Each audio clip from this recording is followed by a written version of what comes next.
Resuming debate, reprise du débat, l'honorable député de l'Ottawa. The honourable member for Laurier-Sainte-Marie. Thank you very much, Mr. Speaker. Mr. Speaker, I'll just start by going through a few facts, because there are some government representatives who have been spreading falsehoods in the last few days. For example, they're saying that we oppose the idea of Canada acceding to the Arms Trade Treaty.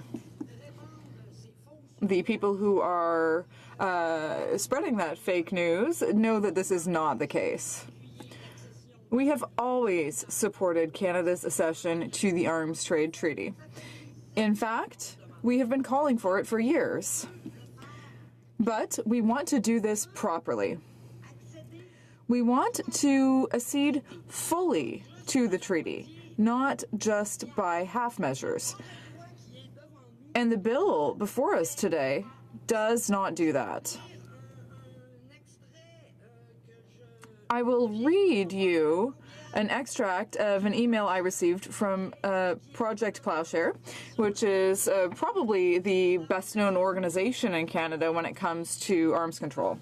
They said in English, Day of debate on Bill C-47 for Canada to join the Arms Trade Treaty. Et là, j'aimerais que mes collègues...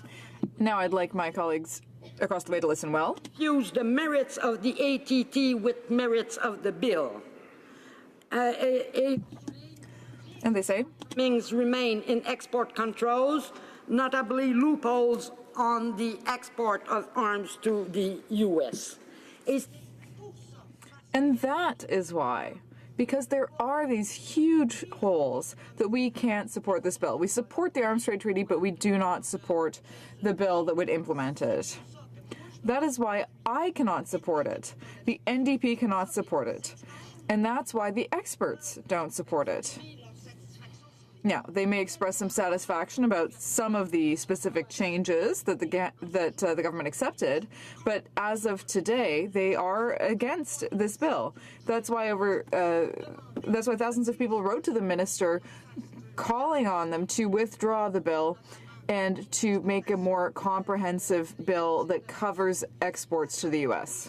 English, because it's too important. I mean, when people from the government are spreading falsehood, that really, I'm sorry, I'm usually patient, but that really drives me mad.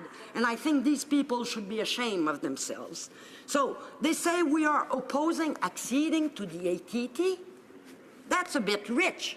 It's the NDP who has been pushing for years for Canada to accede to the ATT.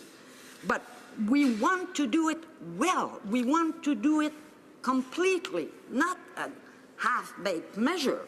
In fact, C-47 does not do that. It does not reflect the letter or the spirit of the treaty, and it may weaken the treaty in doing so. So that's why I cannot support it.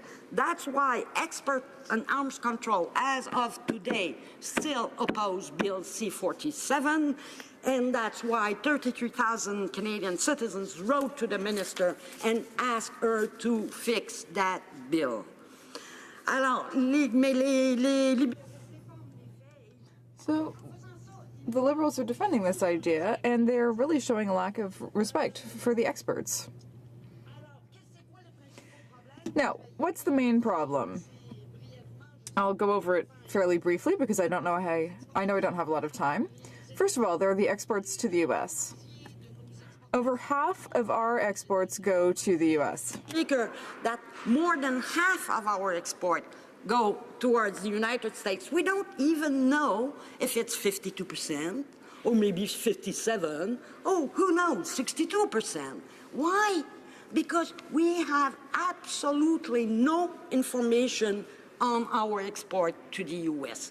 And with this bill, not only all our export to the U.S. will not be covered, but even when we ask for the small step of reporting to Parliament about those exports, the Liberals refuse. So no transparency at all, no willingness to give this Parliament, this House, some sort of power to oversee the sometimes very troubling issue of our arms export. And we will remember that twice we've tried to create a committee that could kind of oversee, that could provide oversight over our arms export, and twice the Liberals turned it down. So why does it matter? Well, it matters a matter of principle, of transparency, of democracy.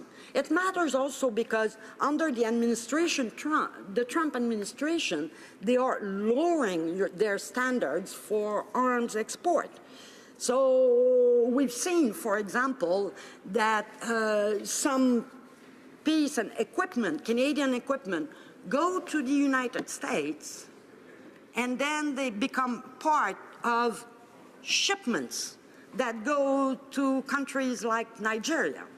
And we've got our arms sales to Nigeria, but now Canadian arms find their way to Nigeria through that loophole. I have a problem to call it loophole because it's so huge, you know. It's like a donut with a 3 feet large hole in the middle, you know. It's amazing, and they can still say, oh yes, we're acceding to the treaty. No, I'm sorry, we're not acceding to the treaty. We're just putting our big toe in the water, not more than that.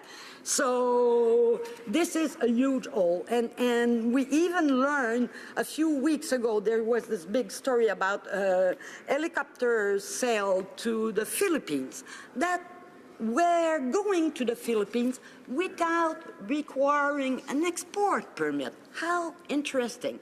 Selling helicopters to a president, to the army of a president who boasted he's once thrown somebody out of an helicopter and was ready to do it again.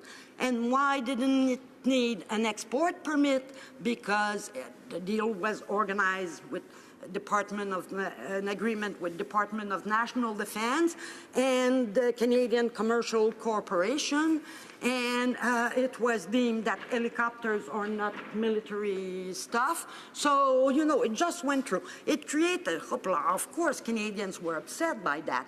So what are we learning now is that the company is now planning to send the helicopters to the U.S. and then they will go on to the Philippines. So it's no control over end users. So that's a big, and that fact that it doesn't cover all of government, the bill, because the bill makes amendment to the Import and Export Permit Act, and the Canadian Crown Corporation is not covered by that act, as officials have told us precisely. Autre enjeu aussi, la question. Another issue is the issue of reviewing permits if new facts emerge. This is in the treaty. So why don't people want to include it in the act? I don't understand. When there's new information that emerges, the government should make it its duty to review the permits that have been granted. Listen, I could speak about this for hours. I think actually that I have spoken about it for hours over the past several weeks. Everyone can read my blog on the topic and my Twitter. But I would like to take this opportunity to say this again today. I've written about it. Others have written about it. And experts have written about it. We have all said how full of flaws this bill is. When a country says that it's going to accede to a treaty and then they do this half-baked bill, well, it affects everyone because then other countries can do the same. So what Canada is doing right now is just sort of acceding a little tiny bit. But what it's actually doing is weakening the treaty, and they're not going to do that in my name. And that is why. By the member for Victoria, that the motion be amended by deleting all the words after that and substituting the following. This House declined to give third reading to Bill C-47, an act to amend the Export and Import Permits Act and the Criminal Code, amendments, parentheses, amendments permitting the accession to the Arms Trade Treaty and other amendments, because it, A, doesn't require the Minister of Foreign Affairs to reassess existing export permits should new information about human rights abuses be revealed post-export, does not allow for export of military goods to the United States to be licensed, tracked, or reported back to Canadians in any way, goes against the spirit and the letter of the Arms Trade Treaty. Merci, Monsieur le Président. Thank you, Mr. Speaker.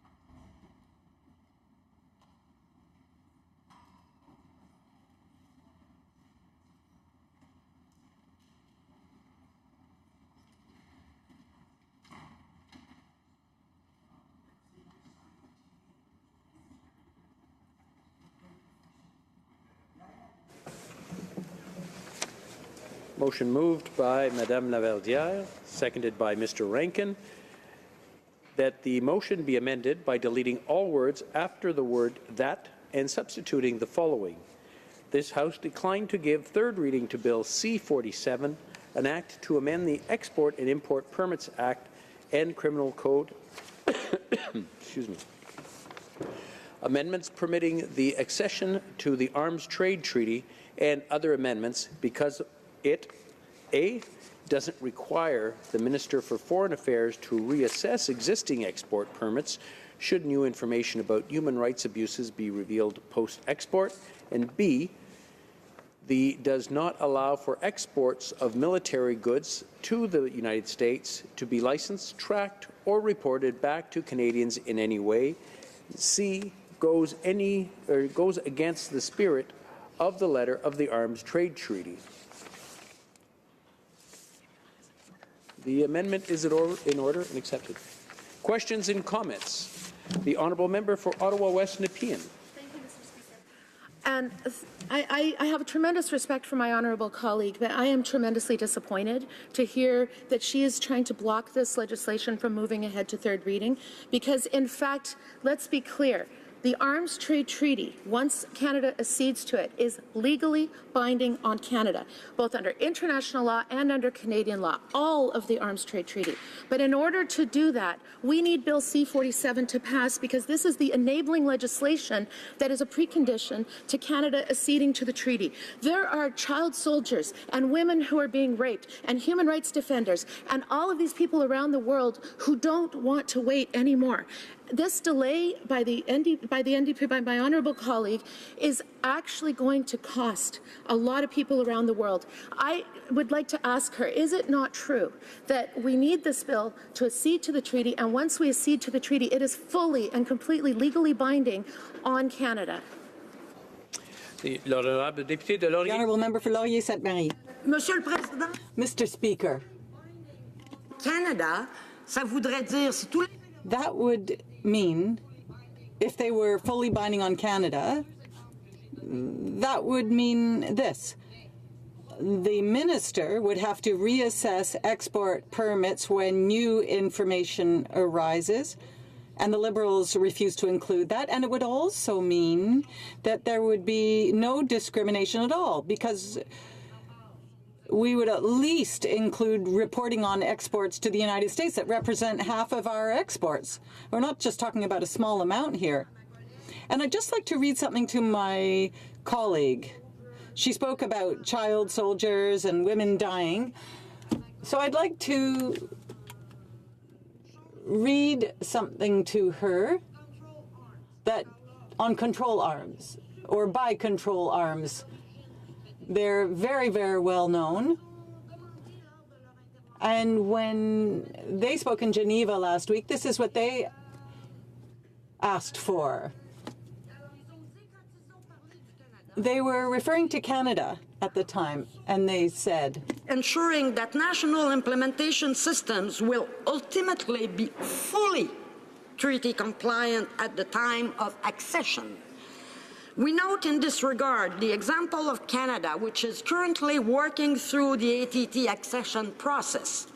While we welcome Canada's decision to become a state party, we do have concerns with, for example, current plans to maintain a licensing and reporting exemptions for transfer to Canada's largest defense trade partner, the United States. As the relevant legislation is still in draft form, undergoing parliamentary review, we hope that, rather than sprinting to accession, Canada can address this damaging loophole before becoming an ATT state party. Merci, Monsieur le Président. Thank you, Mr. Speaker.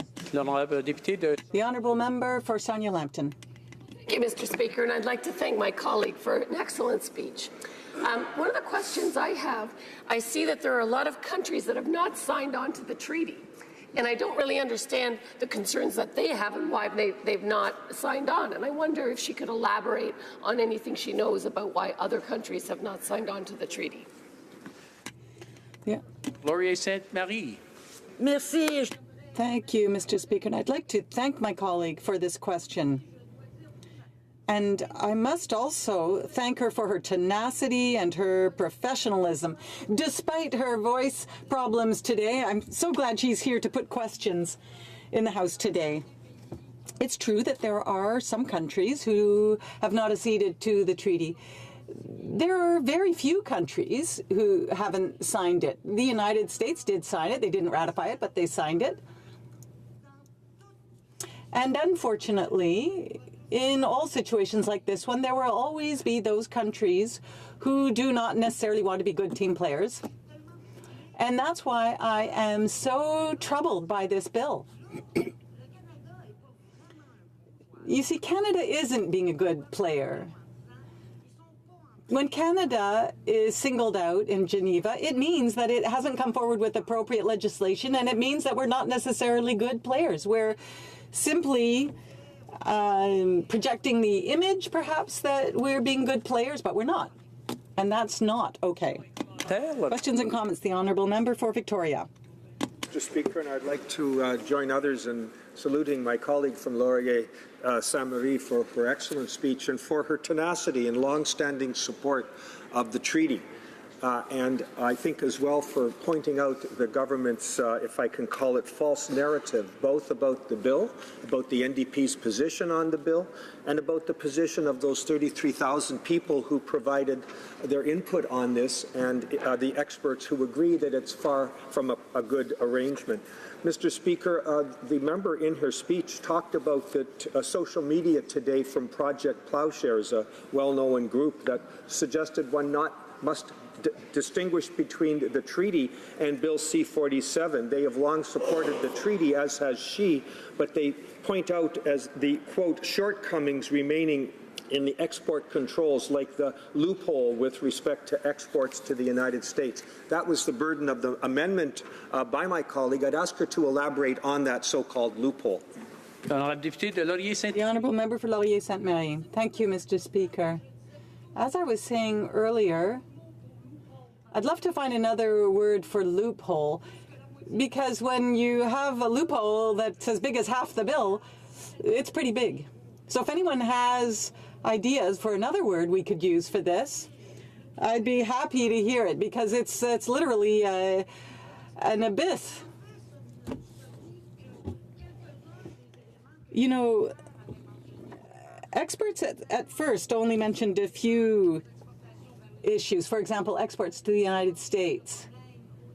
They also raised the issue of the Canada Commercial Corporation. They also raised issues regarding the Department of Defense and being able to reassess existing permits if new facts emerge. I believe there were 10 recommendations, actually. 10 issues that should be fixed in the bill. In the end, the government agreed to fixing a couple of those problems, but the biggest flaws have not been fixed. And that is why everyone, except the people on the other side of the House, feel that it is a bad bill. And if we want to really accede to the arms trade treaty, we have to do it properly. Thank you, Mr. Speaker.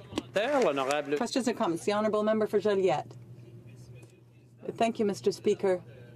I'd like to begin by thanking my colleague for Laurier-Sainte-Marie for her remarks, and I would like to ask her this. Does she feel if what is in this bill is an example of the Liberals' general way of doing things in government? In other words, a bill is tabled, there are beautiful words that are spoken about it, about progressive values, etc. But when you actually look at the content of the bill, you find the opposite. And it really is just business as usual. We saw this for tax havens. It was nice words on the part of the Liberals, but tax havens continue to exist. Tackling the environment, well, we strut around in Paris and promise draconian measures, but what we end up doing is continue to support the oil sands. So is this what's happening once again with Bill C-47? Thank you, Mr. Speaker. The Honourable Member for Laurier-Sainte-Marie. Well, I'd like to thank my colleague for his question. I absolutely agree with him. Once again, it's smoke and mirrors. It's just a show. We say we're going to accede to the arms trade treaty, but we just do a little bit and we leave the rest behind. And we've seen this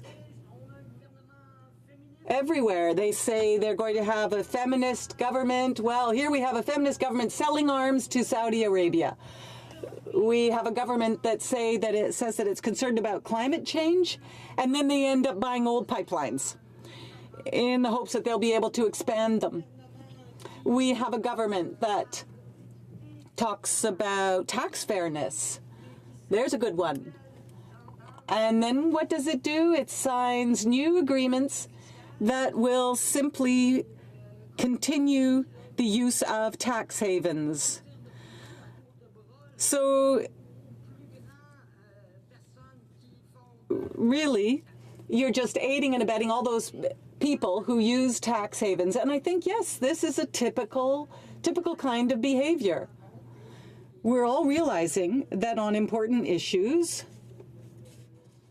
they're simply doing the same thing. And it's, once again, it's almost like a repeating chorus. They talk a lot and they do very little. In fact, they sometimes even do the opposite. Thank you, Mr. Speaker. Resuming debate. Member